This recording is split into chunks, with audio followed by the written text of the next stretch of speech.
الحمد لله كما ينبغي لجلال وجهك وعظيم سلطانك، والصلاة والسلام على رحمة الله للعالمين وحجته على الناس أجمعين، سيدنا وشفيعنا وحبيبنا وأسوتنا ومعلمنا محمد صلى الله عليه وسلم وعلى آله وأصحابه وأحبابه وأزواجه إلى يوم الدين. السلام عليكم ورحمة الله وبركاته. برادران عزیز و گرامی، همه شما را به این ماه نور، به این ماه صبر، به این ماه قرآن، به این ماه خیر، به این ماهی که سپری از آتش جهنم است تبریک و تهنیت میگویم. و پیش از آنی که در این لحظه هایی که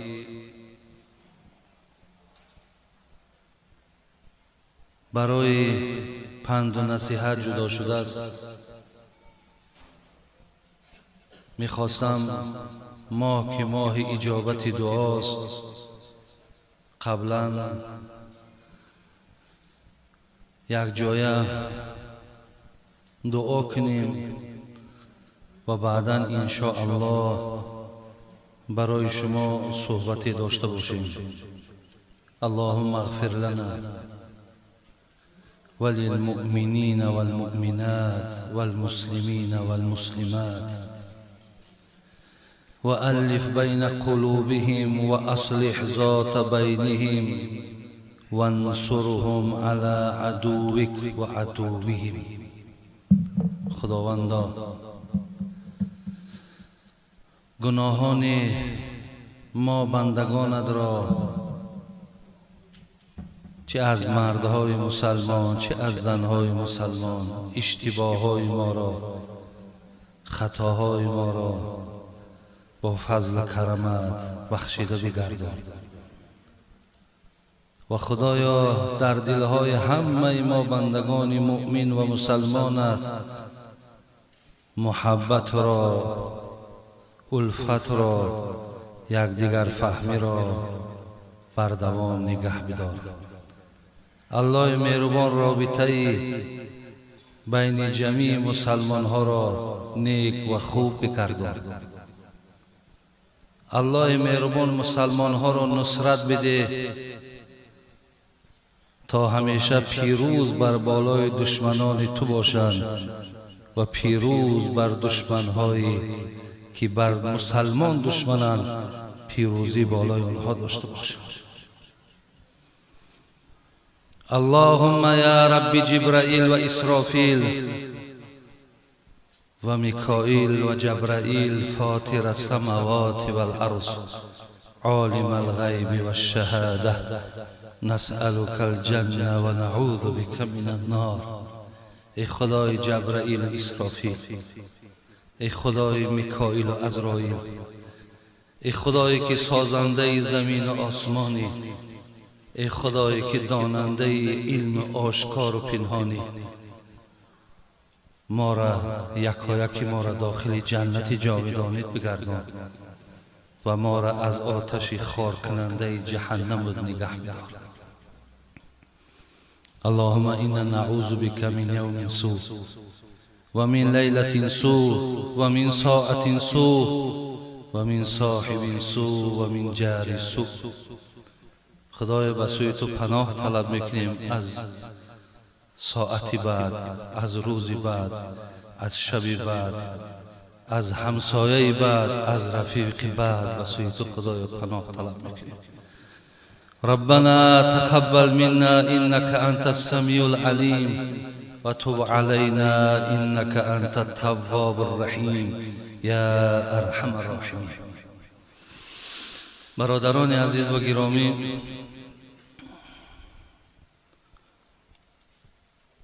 برای شما میخواستم در این لحظه ها گفتگوی استاد را با شاگردش که بسیار یک درسی زندگی ما و موضوع روز ما و شما هست به شما گفته گذارم. برادران عزیز و گرامی، شاید که شما شقیق بلخی گفتگی نفری را شنیده باشید. این حضرت همان ابو علی ابن ابراهیم بلخی می باشد. عزیزای خدا میگن سال وفاتش 809 یا 810 میلادی است. گویم از وفات این عزیز خدا 12 عصر سپری شد. گویم 1200 سال از زمان وفاتش گذشت. در تاریخ میگن شقیق بلخی شاگردهای ابراهیم ابن ادهم بود، یعنی از طریقت و از راه و رویش ابراهیم ادهم، یکی گویم از مریدهای ابراهیم ابن ادهم بود. ابراهیم ابن ادهم برادرای عزیز، پدرشم چگونه اگر آگاهی داشته باشین بسیار آدم شاه بودند، با دولت بودند، با ثروت بودند، ولی خدای مهربان که در دلش که نور محبت را جا کرد و ایمان که از داخل که می جوشید، دیگر سر در بیابان زد و دیگر در پی خدمت در دین شد. حضرت مولوی جنونی همیره در کتابش میارد کسی پرسید از آن ابن ادهم چرا ملک جهان را کردی برهم؟ حضرت این قدر امکانیتی که تو داشتی، میتونستی که محض در کرسی شاهی بشینی، میتونستی که از همه آن لذایزی که در دنیا بود تو استفاده بری. چی شد که همه اینها را پشت گردانیدی؟ چرا از اینها استفاده نبردی؟ بگفت هنگام روی تخت بودن و چشمم تخته راوا نمودن، بدیدم خوابگاه خیش در خاک، از این بابت گریبان را زدم چاک. چی سود از تخت آی سوی تخته، کی نوشی قطره آبزی پخته. حضرت گو وقتی همین دیدم تابوت بنده خدای را، همو برای من گفت دیگر تکان دهنده شد، همو برای من دیگر درد شد. چه حاجت گفت که از بالای تخت بیایی؟ چه حاجت که تمام نوشاکی های دنیا در اختیارت باشه ولی دم آخر در به پخت آب تی. از این بابت حضرت گفت من دیگر اکو راه خود من اختیار کردم. این شقیق بلخی برادران عزیز از شاگردان امین ابراهیم ابن ادهم بود و شاگردی داشت برادران عزیز به نام حاتم که لقبش گویم یا کنیتش گویم اسم بود. حاتم اسم میگفتند. اسم در لغت عرب برادران عزیز آدم ناشنوا را میگن، آدم کر میگن. این لقب حضرت حاتم بود. اگر وقتا گنجایش داد این از کجا پیدا شد انشاءالله برای شما گفته میگذاریم. خلاص شقیق بلخی روز با این شاگرد خود حضرت حاتم یک لحظه که یافتند در روبروی یکدیگر نشستند. شقیق بلخی پیرشان بود، استادشان بود و حاتم اسم مرید و شاگرد بودند. حضرت شقیق گفت حاتم به یادداشت من 30 سال شد که تو نزد من تعلیم میگیری، 30 سال شد که تو در مدرسه من میخوانی، 30 سال شد که از آن معرفت و از آن حکمت و از آن درسی که من نزد خود داشتم من ترا آموختم. اکو امروز من از تو یک سوال دارم. سوالم همین است، در دوام همین 30 سالی که در من تو شاگرد بودی چی آموختی؟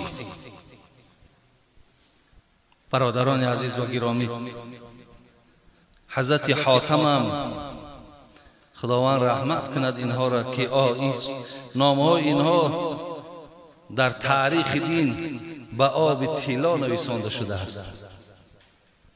اینها خادمای دین بودند، اینها حقیقتا نماینده های دین بودند، اینها دلسوزهای دین بودند، اینها دفاع از دین میکردند.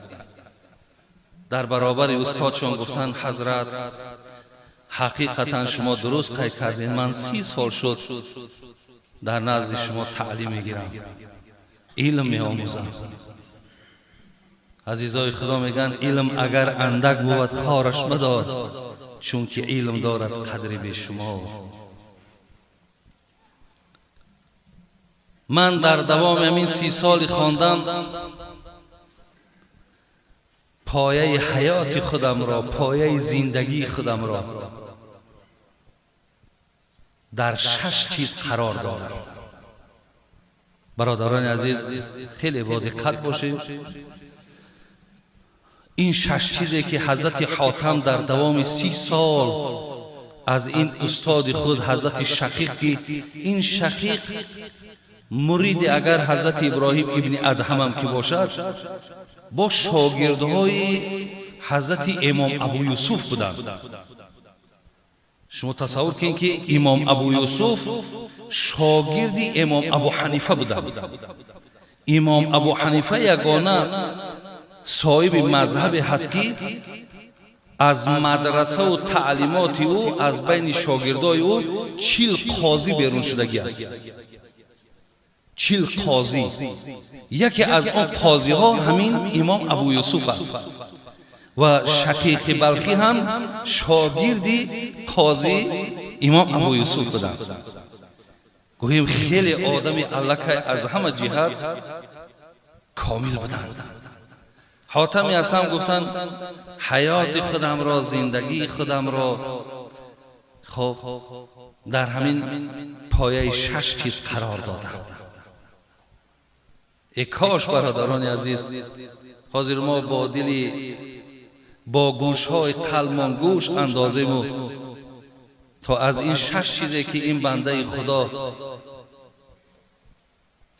استفاده کردند، مشهور شدند، معروف شدند، بنده های خوبی خدا شدند، ای کاش ما هم پایه حیات و زندگی ما بالای همین 6 چیز بگذاریم. اینها چی هست؟ حضرت گفت گوش میکنه. گفت یکم استاد گفت دیدم که در مردم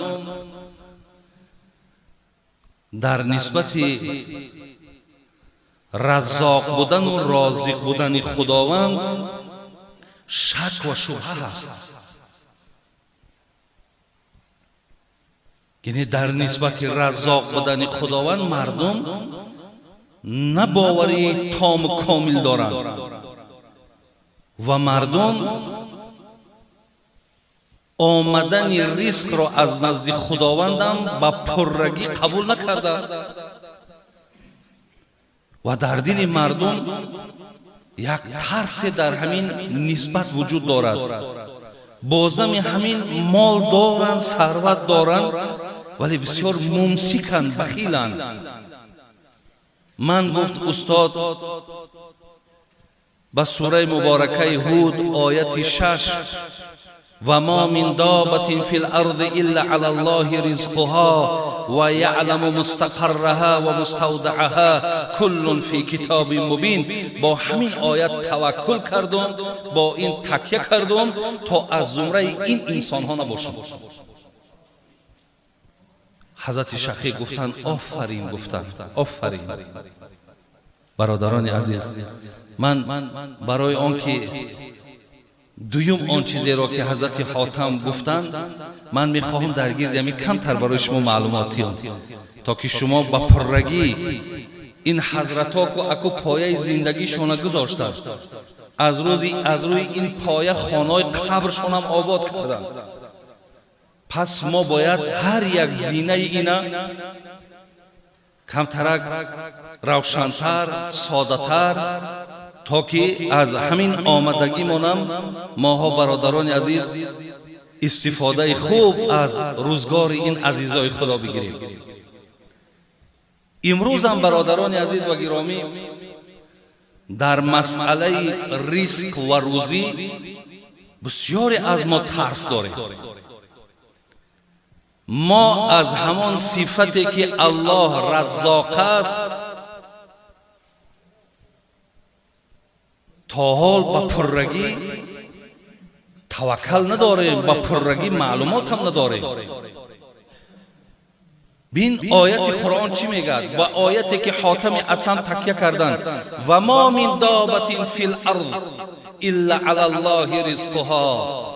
خدا میگه هر یک دابه گفته هر یک چیزی که می جنبد، یعنی هر چیزی که جان دارد، خواه آدم باشد، خواه انسان، خواه جن باشد، خواه حیوان باشد، خواه حشرات باشد، خواه چرنده باشد، هر چی باشد، خدا میگه کفیل رزق همه اینها من هستم.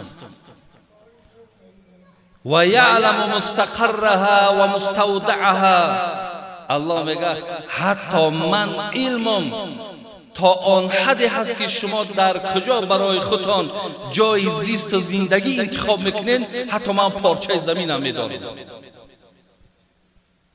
و حتی ریسک از کجا به خانه شما میاد، من مکان آمدنش هم میدانم. برادران عزیز، سوره زاریات میگه ان الله هو الرزاق ذو القوة المتین. خدا میگه من رزاق هستم، من تأمین کننده رزق شما هستم، من ذات هستم که پاینده ام، توانایم، استوارم. اینها برادران عزیز برای آن از آیت های قرآن به شما گفته می شود، به ما و شما گفته می شود که همون ترسی را که در درون ما در نسبت ریسک وجود دارد، این ترس باید که از قلبهای ما بیرون شود. شیخ سعدی می گفت غمی روزی مخور مزن اوراق دفتر را، که پیش از طفل ایزید پر کند پیستان مادر را.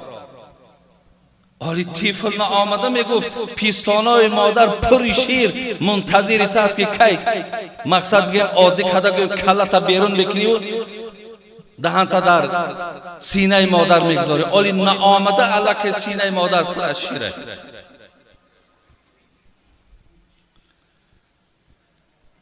عزیزای خدا اینها را برای ما عیان کردن، ساده کردن تا که همون ترس برادران عزیز از ما و شما دور شود. شیخ سعدی را در بستانش برادران عزیز، کتاب بستانش یک قصه بسیار زیبا میاد. انشاءالله این فکر میکنم اگر اینها را ما خوب درست هر کدامش در جای خودش اگر گوش کنیم، شاید که همون ترسی را که حاتم اصلا در زمان خودش در دل مردم احساس کرده بود، همون ترس شاید از دل ما و شما دور شود. شیخ سعدی در بستانش میگه یکی طفل دندان برآورده بود، پدر سر به فکرت فرو برده بود، که نان و آب از کجا آرمش، مروت نباشد که بگذارمش. پدر میگه بچه‌اش میگه برداشت دوستداری میکرد، بوسابوسی میکرد. بچه‌اش هم میگه دیگر الهامش آمد یکی خندید. پدر میگه دندانهای فرزند که دید یک باره مرده که ترسانچک بده است، مرده که بی غیرت بده است، مرده که بیچاره رزق روزی را جانب خدا کی نمیدانست است، دندانهای بچه شکیدید میگه ترس فراش گرفت. кинон об аз куҷо орамаш мурувват набошад ки бигзорамаш. И бачаи ма соҳиби дандон шидай яке пага нон мега ира ман аз куҷо нон таъмин кунам. ҳоли бисёр мо бародаро лоф мезанем ман набошам агар худо медона ягон тайто зинда намемонем. ё ҳама бародарои азиз, инҳо ҳама як суханҳои беҳуда, як суханҳое ки аз рӯи бигем кибру ҷаҳлу ҷоҳилӣ мо ҳаст. аллоҳ мегӯяд ман медонам ки ризқи шумо дар куҷост ва аз куҷо ба ҷои шумо меояд. ман ира медонам ва контроли ин аллоҳ мегӯяд дар дасти ман аст. абдулқодири бедил мегӯяд ризқро рӯзирасон пар медиҳад, бемагаз ҳаргиз намонад анкабут. аммо хонаҳои тортанакҳоро диден? аз ҳаминҷо паша мегӯяд худо ризқи ӯро мегӯяд парш мета, парида парида меравад, тортанак унҷода мехӯраш. тортанак қуввати қапидани паша надорад, лекин худованд ҳамуро нависондад. ту туъмая намо тортанаки ҳамунҷо меравад, тортанак мехӯраш. ин мардак бечора тарс фарош гирифт. ира аз куҷо ман нон метавонам? чӯ бечора гуфт ин сухан назди ҷуфт. ака дигар шояд ки бечора шарм кай, албат беринда кай ҳамсояро бугум, шояд ягон ҳамсояи соҳиб ақида бошаву ӯ одам ризқаи худо биная ки мара мақсад масхарам накунад. биёй ҳама дар хуб ҳами одами наздик, ҳами хонуми хидмай, оилаи хидмай, ҳамира бугум ку чӣ мега? чӯ гуфт бечора ин сухан назди ҷуфт, нигар зан ӯро чӯ мардона гуфт. шайх саъдӣ мегӯяд алҳамдулиллоҳ ки агар ин мардак дили гурдаам ки надошта бошад, ин мардак беғайратам ки бошад, ин хел шерзано ҳам вуҷуд дорад. нигар мегӯяд зан ӯро чӯ мардона гуфт. чиш гуфт? вақте гуфт занак, ин бачаак мусоҳиби дандон шида, мақсад бояд номхӯри дигар зиёд шидай. ир чӣ хел мекарда бошем? алҳамдулиллоҳи раббил оламин.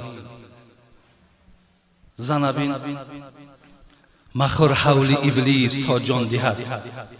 мардак гуфт ин тарсе ки тира фаро гирифтагӣ, ира васвоси шайтонӣ мегӯянд.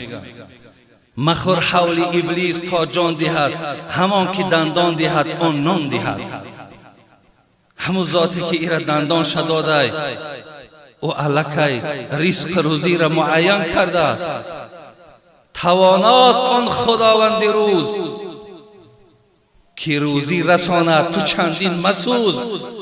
номард гуфт ай он зот мега ман тавоноюм, ман устуворум, ҳеҷ қудрату қуввате ба ман расида наметавонад.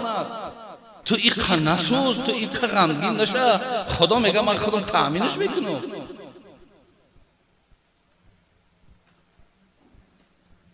нигорандаи кӯдак андар шикам, нависандаи умру рӯзистам. мардак ту оли гуфт фақат ҳами як дандонои ҳамира дидӣ?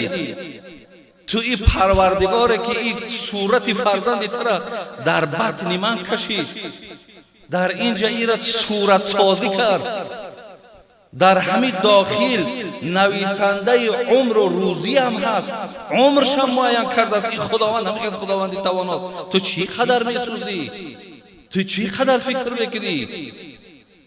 ман бародарои азиз, аку ҳар одам ҳар хел аст.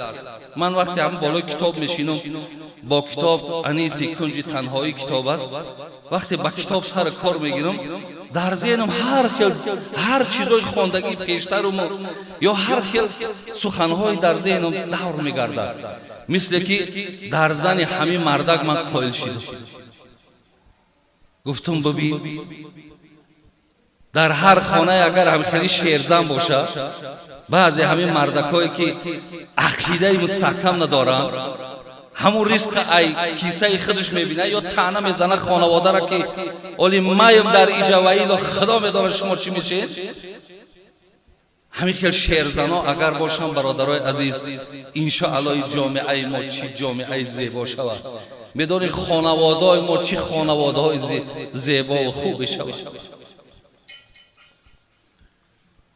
از الله مهربان ما همیشه دعا گوییم که خداوند این خیل شیر زنها را در این جامعه ما زیاد کنه، این خیل زنهای با غیرت زیاد کنه. اسماء دختر ابوبکر صدیق بود، حضرت اسماء. از ما یک کم ترک از همین زنهای شیرزن برای شما یک ده حکایه بیارم. حضرت اسماء دختر ابوبکر صدیق بود. وقتی میگه عمرش به 80 رسید، عمرش به 80 رسید، مادر عایشه دیگر مادر بود. عایشه هم دختری حضرت ابوبکر صدیق مادر ماند، زن رسول اکرم صلی الله علیه و سلم. اسماء را مادرش دیگر بود. این اسلام که نه آورد، حضرت ابوبکر طلاق شد. وقتی همین اسماء، این اسماء خودش بسیار زن خادمه و خدمتکار بود، دختر ابوبکر صدیق بود. میگه وقتی عمرش به 80 رسید، در نسبت حجاج که رهبری بگه مسلمان ها بود ولی بسیار فاسق بود، ظالم کی بود، بچه اسماء عبدالله ابن زبیر بود. اطاعتش نکرد، گفت یک آدم فاسقه، گفت میره چی اطاعت کنم. وقتی که این سخن به گوش حجاج رسید، مرد خیر رهبر کلانه، خب این کی از مقصد مرا اطاعت نمیکنه، تشکیل کرد در مقابلش جنگید. عبدالله ابن زبیر بچه حضرت اسماء را به قتل رسانید و در بند کشید، بلند، همین خیلی بلندی داود، آویزانش کرد. در مکه 3 روز عبدالله ابن زبیر همین آویزانه. حجاج اکو منتظره که کی اسماء می آیه و میگه ای حجاج، مقصد بسیار بخشش زیاد از تن فرزندم، همین بچه‌ک مقصد پایان کو بگیرم. فکر کرد که این اسماء همین خیلی چی میدانه که این هم یک شیرزنه. طاقتش تاقشی دیگه حجاج دید که اسماء نمی آید، بس راقی بچهش نمی آید. بعد به نزدش آمد گفت ای اسماء، درک داری؟ ما با فرزندی تو چی معامله کردیم؟ میدانی؟ گفت 3 روزه بچت آویزانه. گفت من درک دارم که شما گفت فقط دنیای او را تباه کردین، ولی حجاج یقین بدان که او آخرت تو را تباه کرده بود. برادر عزیز، این سخنی هست میگه در تاریخ که در حالت از زمان اسماء میبراید که درون او پر مهر فرزند بود. وقتی میگه این سخن حجاج گفت، حجاج دیگر مقصد گپش نیفت که در عوض این مادر چی بگه، یعنی نه زاره است، نه تولا است، نه خواهش است. این خیل برادرای عزیز، ببین شیرزن کی بود، مثل عبدالله ابن زبیر وری فرزند به دنیا آورد. این دامن این خیل مادرها با بسیار نقش کلان میبازد. از این لحاظ برادران عزیز و گرامی، زن ببین که صاحب مردک خانه را مخر حول ابلیس تا جان دهد، همان که دندان دهد آن نان دهد. تو چی جای ترس داری؟ گفت همون که خودش دندان شداد، همون خودش نان شمیته. گفت برادر عزیز، خداوند بسیار ذاتی مهربانه، او کفیل رزق ما ہے. میگه یک نفر بود دائما دعا میکرد، میگو خدایا برای من رزق بغاس بده. بغاس، این بغاس کلمه عربی است. وقتی میگه همو زاغ بچه تولد میکنه سفید است، وقتی که همون سفید که هست میگه زاغ سیاه که میبینش فکر میکنه که همین ایمن نیست، ایمن نیست، میگه ترکش میکنه میرود تا زمانی که همین پر سیاه نبراید. پر سیاه که میبراورده است، بعد به سراغش میآمده است. یک آدم داغیم میگفت است خدایا مرا رزق همون بغاس بده. بغاسش همون که در حالت همون پشم سفید داشتن. خدا را بینیم برادرای عزیز، قدرت چکی وقتی مادر هم را میپرتویه میرود، خداوند در تنه همین чӯҷаи зоғ бигем як бӯи худмурдаро пайдо мекунад. як чӯҷае ки як ҳайвоне мебарад, як бӯй дорад ку, вақте ки бӯй ки бошад, баъд кирмаву пашҳо омадан мегиранд. ҳамун бӯй мега дар тана ми пайдо мешавад. дигар кирмҳову пашаҳо аку барои хӯрданаш меянд. вақте назди ки меянд шикоршон кардан мегиранд, хӯрданшон мегиранд. то замоне ки парш мега сиёҳ мечидааст, баъд модараш сироғаш меомадааст. این مردکم مردکی دانا بود است. میگفت از خدایا همون ریسکی که بوغاسا دادی مرا همون خیر ریسک بده. مقصد همین خیر ریسکی که خودش دویده و پیش مرا آمدن بگیرم. بین الله مهربان چه یک ذات مهربانی است که هیچ وقت برادران عزیز در دل ما باید ترس نباشد. در دل ما یگان ترس هم بترسیم من برادر عزیز. این ریسک چیزی ازلی است. ایرا کم و زیاد کردن همه در نزد الله مهربان است. این به بندش هیچ وابستگی ندارد. یک کیسه دیگر را میگیم دوام میکنیم که وقتی زیاد گرفتم. میگه یک آدم پولدار ثروتمند وارد مسجد میشود. میاد پیش داملا میاد میگه داملا یگان نیاز نداری. مقصد من یک کمتر مبلغ آوردم. اگر یگان حاجت و نیاز داشته باشی مقصد این ما تیاریم که خدمت کنیم. خداوند رحمت کنه و داملا ها را و عالم ها را. اونا هم عالم های ربانی بودن. اونا هم همش تکیه با خدا داشتن. هیچ وقت تکیه به آدم ها و به پولدار و به مالدار و به منصبدار و تکیه نمی کردن. ولی پیغمبر من میگه هر کسی که اگر سحر برای خاطر نداشتنی در خانه چیزی اگر بخیزه و میگه هم تا چهرش ترش کنه غمدار خودش بگیرد، او همچنان است که خداوند در بین مردم غیبت کرده است. هر کسی که میگه اگر پیغمبر من یک آدم مالدار اگر به خاطر پولش اگر تعظیم کنه و دستاش پیشی بر کند سه یک دینش ای بین میرود. این عالم برادرای عزیز وقتی این گپ از مردکی پولدار که شنید گفت شرم میاد در یک خانه قرار دارم که صاحب این خانه ماندگی من است حاجت طلب کنم. برادر عزیزی سخن بینید، من در مسجدم، این خانه خدا ہے، من در خانه خدا ماندگی است نیاز طلب کنم. میگه این مرده که پولدار ای حکمت سخن این میگه برخوردار نشید. گوش شاید های فکر کرد که در درون مسجد نمیشود. بیرون ده میگه ایستاد. بیرون ده ایستاد و که حضرت میبراید. حضرت که برآمد گفت حضرت گفت خیلی داخل مسجد بوده که با همون سوال من آمدم که یگان نیاز شما را بیرون کنم. گفت مقصد شما نیاز دنیوی است یا اخروی؟ گفت من نیاز اخروی شما را برآوردن نمیتونم و به همین نیاز دنیایی تون مراجعت دارم. گفت او خدایی که گفت هم نیاز دنیوی ما میبرارد هم نیاز اخروی ما میبرارد، من در اون مراجعت نمیکنم و در تو مراجعت کنم. برادرای عزیز اینها به این رفتارشون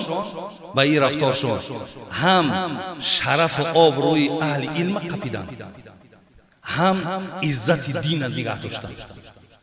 تا چند آدم اگر برادر انت دستات پیش بر خم و بدوی و چاپلوسی کنی و مقصد پدخلی میکنی و دیگر کنی، همون قدر خودم خار میشه، دین هم همون قدر خار میشه. زینیاز گو من خدایی که حاجت دنیوی و اخروی ما میبرارد اکو مودا مراجعت نکن تو دم مراجعت. الله مهربان عاقبتمون بخیر کنه. برادرای از این 6 چیزی بود که حضرت حاتم گفته ان شاء الله مگرم همین 6 روز ما بیام برای شما یک تا هر کدوم میره بیان کنم و این وقتا فرصت نمیته. برای این یکمش همین است که از آمد در ریزق یا در رزاق بودن خدا شبهه نکنین، شک نکنین. رازق الله هست برادر عزیز. عبدالقادر بدین میگه بجز ریزقی مقدر نیست ممکن حاصل کامت، اگر چون عنکبوتان رشته در 100 بام در ریزی. همین اگر تورتنه گوری میپرتویا کو چی باشه، همو چیش میگن همون تاری رشتهشو میپرتای میگه اگر 100 خانه دکی هم خیلی تار تور پرتای بجز رزقی مقدر نیست ممکن حاصل کامد چیزی که همون لیمیت آمدگی همون میگه زیاد نمیاد اگر 100 خانه را که همه را احاطه کنی بگیری نمیشید است چیزی که الله بخواد عاقبتمون خدا بخیر ایمانمون با سلامت اخلاص و محبتمون به دین خدا زیاد بگردونه از این ماه مبارک الله مهربان شرافتش خیرش برکاتش همه ما و شما را برخوردار بگردونه اهدنا الصراط المستقیم صراط الذین انعمت علیهم غیر المغضوب علیهم ولا الضالین آمین یا رب.